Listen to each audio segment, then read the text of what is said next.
All Academy. Always with you.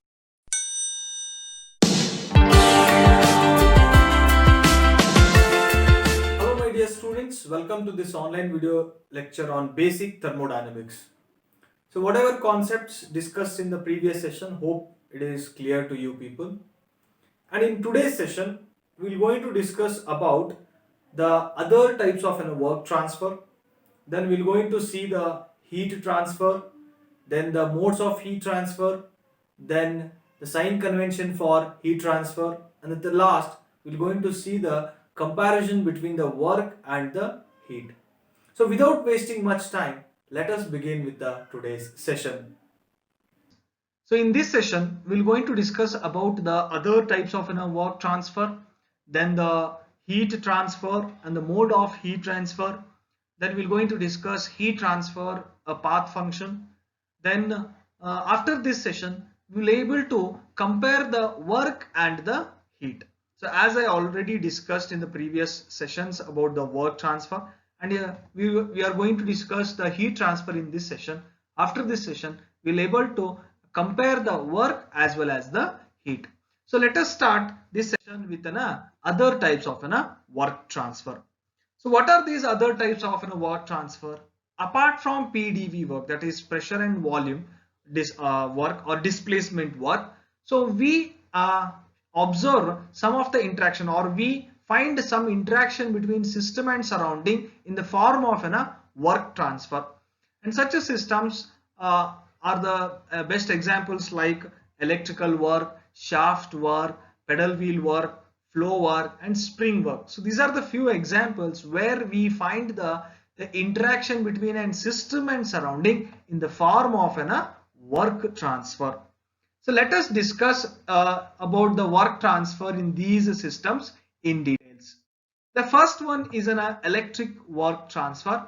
So when a current flows through a resistor, which is considered as in a system, here the work is transferred into the system. Now this is because the current can drive the motor, and motor, which is in turn connected to pulley, can helps to raise or lower the weight. The current flow, that is I, is given by the equation I is equals to dc by dt, where c is a charge in coulombs and t is in a time in seconds. Thus the dc is a charge crossing the system boundary, or charge crossing the boundary during the time delta t or dt. If we consider E as an voltage potential, then dW can be given as E is equals to dc. Now this dc can be obtained by this using this equation, that is current flow equation. I into dt will get dc. So I can write dW is equals to E into I into dt. Now the next type of work is a shaft work. So when a shaft is considered as in a system, it is rotated with the help of a motor. So there the work is transferred into the system. So as we know that shaft can rotate only when it is connected to some motor. So there is a transfer of work from motor to shaft. And this is because the shaft can rotate the pulley, which can raise or lower the weights, or this rotation of a shaft is utilized to do some other useful work. If a T is a torque applied to the shaft, and d theta, that is d theta is considered as the angular displacement of the shaft, then the shaft work is given by, that is W is equals to integration of T into d theta, where T is an torque applied and d theta is an angular displacement.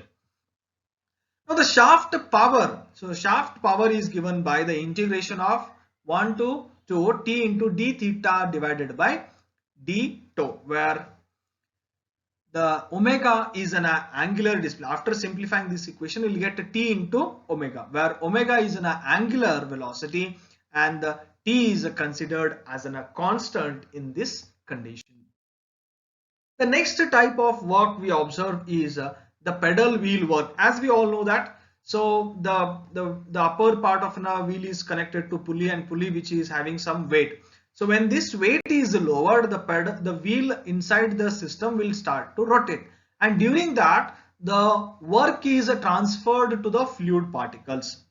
And if we assume m is a mass of a weight lowered from a height dz, and the t is a torque transmitted by the shaft by rotating with an angle of d theta, then the differential work to the fluid is given by dw is equals to m into g into dz, where m is a mass of that weight, g is a gravitational constant, and dz is from a height from which the weight is lowered.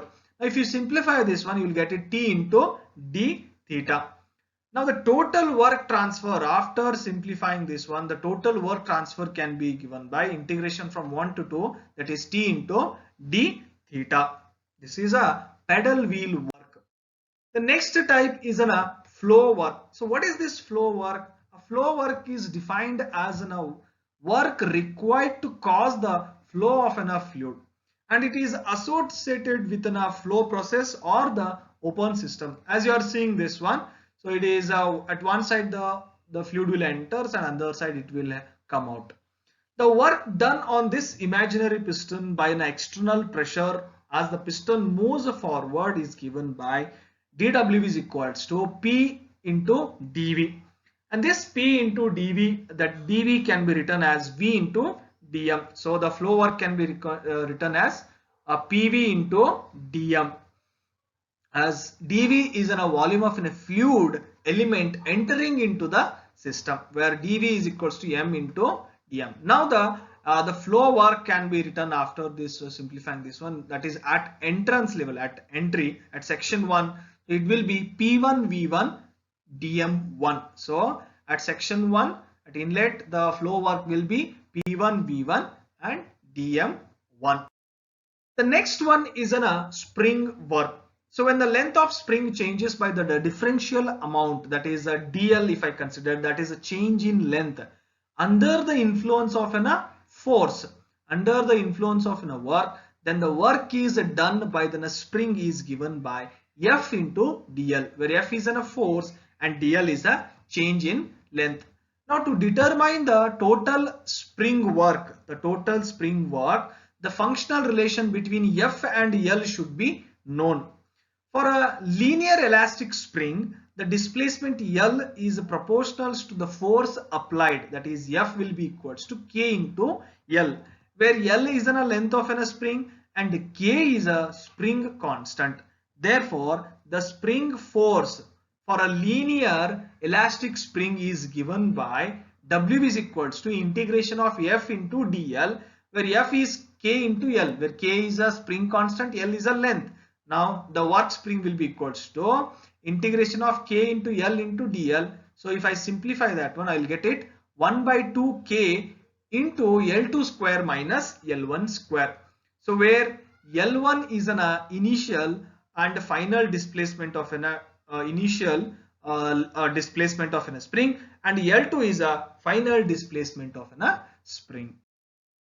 So apart from these one, there are some other types of works that we see or that we observe, where the interaction of work is observed between system and the surrounding. So those are the surface film, stretched wire and magnetized solid. So here are the work done equation for these systems. Now, so not only a system will do one type of work interaction. So a system may have a number of, or it may have a multiple types of work interaction when it is operating in one condition. So often the different form of work transfer occurs simultaneously during the process executed by the system.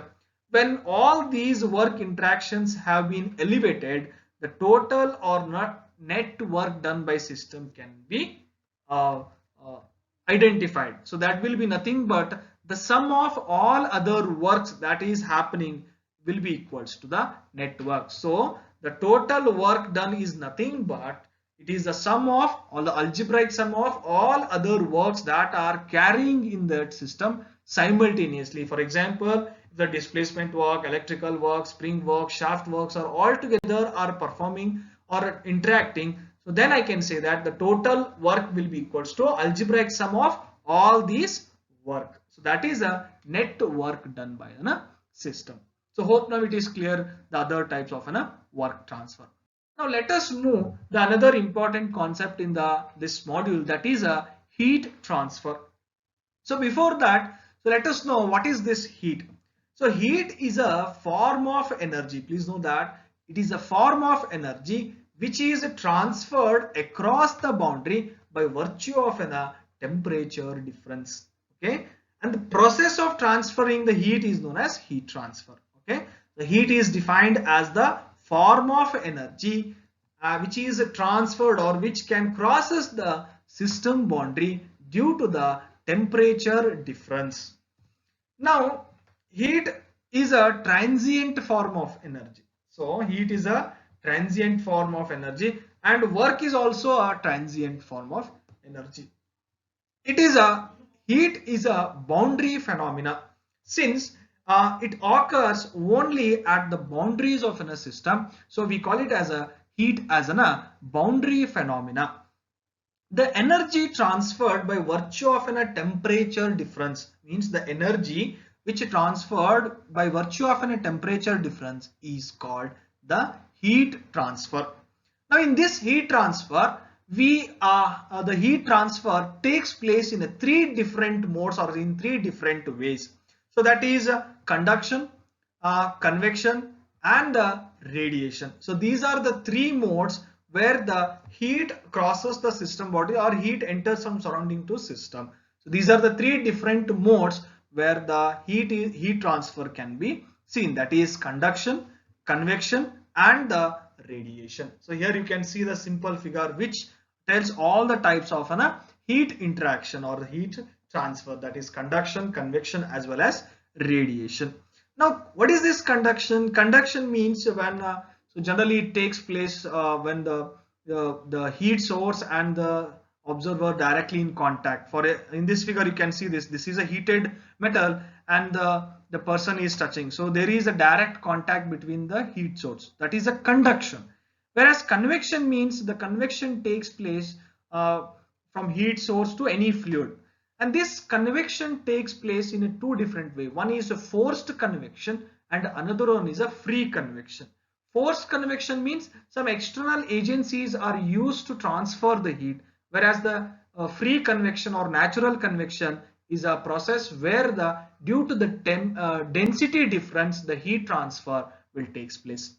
And the radiation is a mode of heat transfer. In this process, in the form of electromagnetic waves, the heat transfer is carried out in the form of electromagnetic waves. So these are the three types of heat transfer or modes of heat transfer. Now the direction of a heat transfer is taken from the higher temperature system to the lower temperature system. Means whenever the heat is transferred, we all know that it will always travel from higher temperature body to lower temperature body. And the Q, the symbol for this heat transfer is denoted by Q. Q letter is used to denote the heat transfer. Now when the heat is added to the system, means when heat is added to the system or when heat is added from surrounding to system, then we consider it as a positive quantity. When heat is added to the system, we consider as a positive quantity. Similarly, when the heat is rejected from the system, when heat is rejected from a system, we consider it as a negative quantity. So the heat added to the system is a positive quantity, whereas heat rejected by the system is a negative quantity. Okay. The next very important is whether this heat is a path or a point function. So heat is a path function because the amount of heat transferred when the system changes from state 1 to state 2, it depends on the intermediate state. Means so when the heat is transferring or heat is traveling from one state to another state, it depends on the intermediate state. So thus we say that heat is a path function. Therefore the dq or delta q, the change in heat transfer, is an inexact differential, and it can be written as integration of 1 to 2 dq, that will be equals to q1 to 2, and the 1 to 2 resembles the change is taking place from one point to another, means state 1 to state 2. So that is a 1 to 2. Now the displacement work is given by, as you already know, that the work will be equals to integration of P into dV. So now you are clear whether the heat is point function or path function. Heat is a path function as it depends on the intermediate paths or intermediate states. So as I said, so we have discussed the heat transfer, and already we have discussed the work transfer. Now let us compare the heat and work. So here are the some differences that helps us to compare the work and the heat. Now the work is a high grade energy, whereas the heat is a low grade energy. Now work requires force and displacement. Okay, so work requires force and displacement, whereas heat requires the temperature difference. The temperature difference is required for heat. Now work is a mode of transferring the energy. So work is a mode of transferring the energy, whereas the heat is a form of energy. Now work is it is observed in a systematic manner, or it works in a one direction, whereas the motion of molecules in the heat transfer, they are moving in a random direction.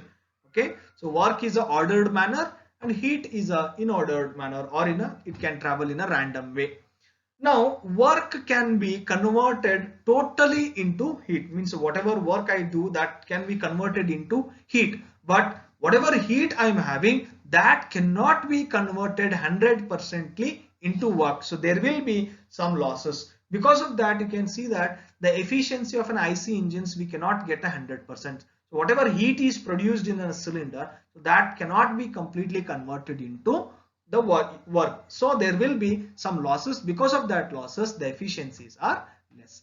So these are the few comparisons of work and heat. So we have compared the heat and work. So let us have some of the important definition related to this heat transfer. That is specific heat. So what is this specific heat? Specific heat is a amount of heat required to raise the temperature of a unit mass by 1 degree. Means it is the amount of heat required to raise the a unit mass of a substances by 1 degree. So that is a specific heat. The next one more important definition is latent heat. So what is this latent heat? It is the amount of heat transfer, or it is the amount of heat required to cause the phase change of a unit mass of a substances at constant pressure and temperature. Means what is this latent heat? It is the amount of heat required to change the phase of a unit mass of a substances at constant temperature and at constant pressure. The next one is a latent heat of fusion. What is this latent heat of fusion? It is the amount of heat transferred, or it is the amount of heat required to melt a unit mass of a solid into liquid.